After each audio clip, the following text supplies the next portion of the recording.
Hello student, स्वागत है आपका एक नए वीडियो में। आज हम पढ़ने वाले हैं present indefinite tense. Present indefinite tense आज हम पढ़ने वाले हैं प्रेजेंट इंडेफिनिट टेंस। तो चलिए देख लेते हैं। पहचान। पहचान इस प्रकार के वाक्यों की पहचान क्या होता है? तो क्या होता है पहचान? इस प्रकार के वाक्यों के अंत में ता है, ती है, ते हैं, ता हूँ आदि शब्द आते हैं ना। पहचान तो आप पहचान कर ही लेते हैं। प्रेजेंट इंडेफिनिट टेंस में ता है, ती है, ते हैं, ता हूँ आदि शब्द आते हैं। प्रेजेंट कंटिन्यूअस में रहा है, रही है आते हैं ना।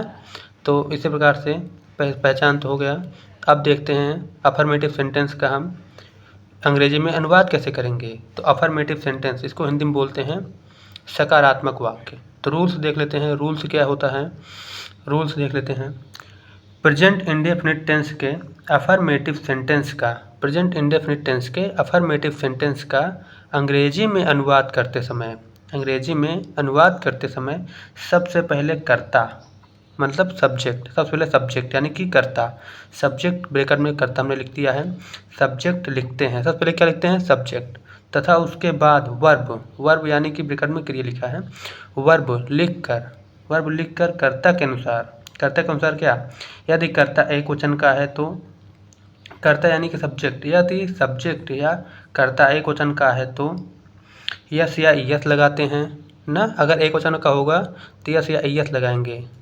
और यदि कर्ता बहुवचन का है तो, यदि सब्जेक्ट बहुवचन का होगा तो यस या यस नहीं लगाते हैं, यस या यस नहीं लगाएंगे। फिर यस या यस नहीं लगाएंगे, उसके बाद लगाते हैं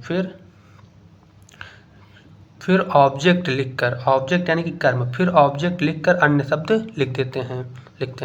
तो रूल देख लेते हैं क्या होता है। यहाँ पर सबसे पहले क्या लिखेंगे? सब्जेक्ट बाद क्या लिखेंगे? वर्ब के बाद फिर यस या यस एक वचन बहुवचन के अनुसार, जैसे जो कर्ता होगा उसी अनुसार से हम यस या यस लगाएंगे। सबसे पहले सब्जेक्ट लिखेंगे, फिर वर्ब लिखेंगे, फिर यस या यस लगाएंगे, फिर ऑब्जेक्ट लिखेंगे, फिर अदर वर्ड लिख देंगे, जो बचा रहेगा फिर लिख देंगे। तो उसी प्रकार देख लेते हैं उदाहरण के लिए हमने एक उदाहरण ले लिया है, राम जाता है। तो राम पहले सब्जेक्ट क्या है? राम। सबसे पहले क्या लिखेंगे? राम जाता है, राम। फिर सब्जेक्ट बाद क्या लिखेंगे? वर्ब क्या है? जाना का इंग्लिश क्या होगा? गो। तो राम गो। देखो राम एक वचन है ना, सिंगुलर सब्जेक्ट है, तो यहाँ पर क्या होगा? यस या यस लगा देंगे। तो क्या होगा? राम गोज, राम जाता है। और इसी प्रकार देख लेते हैं वह खाता है। वह का इंग्लिश क्या होगी? ही एक वचन है तो इसमें भी यस या यस लगेगा। तो खाने का इंग्लिश क्या होगा? ईट, EAT। अब इसमें यस या यस लगा देंगे। राम ईट्स, राम खाता है, वह खाता है, ही ईट्स। तुम खेलते हो, तुम की इंग्लिश क्या होगी? यूँ। अब देखिए यूँ सिंगुलर सब्जेक्ट नहीं है, यूँ प्लूरल सब्जेक्ट है। खेलने का इंग्लिश क्या होगा? प्ले, यूँ प्ले। अब यहाँ पर यस या यस नहीं लगेगा। क्यों नहीं लगेगा? क्योंकि यहाँ पर यू जो है वो बहुवचन का है। और इसी प्रकार देख लेते हैं, मैं लिखता हूँ आई, लिखना की इंग्लिश क्या होगी? Right, WRITE, right. अब यहाँ पर भी यस या यस नहीं लगेगा क्योंकि आई जो है वो बहुवचन है। क्या है? प्लूरल सब्जेक्ट है। और देख लेते हैं वह घर पर पढ़ता है। तो वह की इंग्लिश क्या होगी? ही के बाद पढ़ता है, ही के बाद क्या बोला था हमने भी? देखो सब्जेक्ट बाद वर्ब लिखते हैं, तो वर्ब यहाँ पर क्या है? क्रिया क्या है? पढ़ता है। तो ही रीड। अब रीड में देखा पढ़ता है, ही एक वचन है तो यहाँ पर क्या आएगा? यस या यस। ही रीड्स, घर पढ़ना, एट होम। बस इतना अच्छे से हो जाएगा। चलिए इसी प्रकार देख लेते हैं निगेटिव सेंटेंस। अफर्मेटिव सेंटेंस हमने देख लिया, अब निगेटिव सेंटेंस देखना है। चलिए देखते हैं। तो निगेटिव सेंटेंस इसको हिंदी में क्या बोलते हैं? नकारात्मक वाक्य। रूल्स लिखते हैं। सबसे पहले रूल्स क्या होता है इसका? प्रेजेंट इंडेफिनिट टेंस के निगेटिव सेंटेंस का अंग्रेजी में अनुवाद करते समय सबसे पहले सब्जेक्ट यानी कि कर्ता लिखते हैं। सबसे पहले क्या लिखते हैं? सब्जेक्ट। वही उसी तरह से ना, सब्जेक्ट लिखते हैं। उसके बाद हेल्पिंग वर्ब मतलब सहायक क्रिया। उसके बाद हेल्पिंग वर्ब सहायक क्रिया डू या डज लिखते हैं, डू या डज। अब ये डाउट में होगा कि डू कहाँ लगाएंगे, डज कहाँ लगाएंगे ना। तो यहाँ पर हमने लिख भी दिया है, एक वचन कर्ता के साथ, एक वचन सब्जेक्ट यानी कर्ता के साथ डज तथा बहुवचन कर्ता के साथ डू का प्रयोग होता है। बहुवचन कर्ता के साथ डू का प्रयोग होता है। एक वचन अगर कर्ता यानी कि सब्जेक्ट एक वचन का है तो डज लगाएंगे। अगर कर्ता यानी कि सब्जेक्ट बहुवचन का है तो डू लगाएंगे। एक वचन का है तो डज लगाएंगे, बहुवचन का है तो डू लगाएंगे।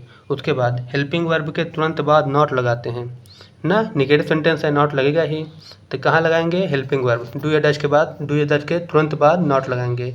नॉट लगाते हैं तथा बाद में मेन वर्ब लिखकर मुख्य क्रिया, मेन वर्ब मतलब मुख्य क्रिया लिखकर ऑब्जेक्ट लिखते हैं। उसके बाद एक बहुत ही इंपॉर्टेंट रूल देख लीजिए यहाँ पर, ये वाला बहुत इंपॉर्टेंट, नेगेटिव सेंटेंस में यस या आई एस का प्रयोग नहीं होता है ना। नेगेटिव सेंटेंस में हम क्रिया में यस या आई एस कभी नहीं लगाएंगे, यहाँ पर नेगेटिव सेंटेंस में यस या आई एस का प्रयोग नहीं होता है। तो चलिए देख लेते हैं। सब्जेक्ट लिखेंगे सबसे पहले, फिर डू या डज कर्ता के अनुसार, फिर नॉट, फिर वर्ब, फिर ऑब्जेक्ट, फिर अदर वर्ड ना। अब उदाहरण के लिए देख लेते हैं। जैसे उदाहरण हमने लिखा है वह घर नहीं जाता है, तो यहाँ पर वह की इंग्लिश क्या होगी? ही। सब्जेक्ट क्या है? ही। तो ही एक वचन है, तो ही के लिए क्या लगेगा? Does, he does. अब डज के बाद क्या बोला था हमने? Not, he does not. अब वर्ब क्या है? जाना, he does not go to home. Go है वर्ब, होम क्या है? ऑब्जेक्ट। और इसके बाद देख लेते हैं, तुम नहीं खेलते हो, यू डू नॉट प्ले। यहाँ डू क्यों आ गया? क्योंकि यूँ जो है वो बहुवचन का है। You do not play. मैं पढ़ाई नहीं करता हूँ, आई डू नॉट रीड। यहाँ पर यस यस नहीं लगेगा, तो आई क्या है? बहुवचन है, बहुवचन के साथ डू या डज मतलब डू लगेगा ना, बहुवचन के साथ डू लगेगा, फिर नॉट लगेगा, फिर रीड। रीड के बाद क्रिया तो रीड ही है, रीड के बाद फिर यहाँ पर ऑब्जेक्ट नहीं है तो ऑब्जेक्ट नहीं लिखेंगे, इसमें भी ऑब्जेक्ट नहीं है, इसमें वाले ऑब्जेक्ट था तो लिख दिए।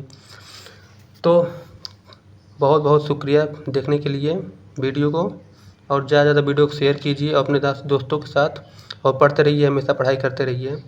इसी के साथ हम चलते हैं। जय हिंद, जय भारत।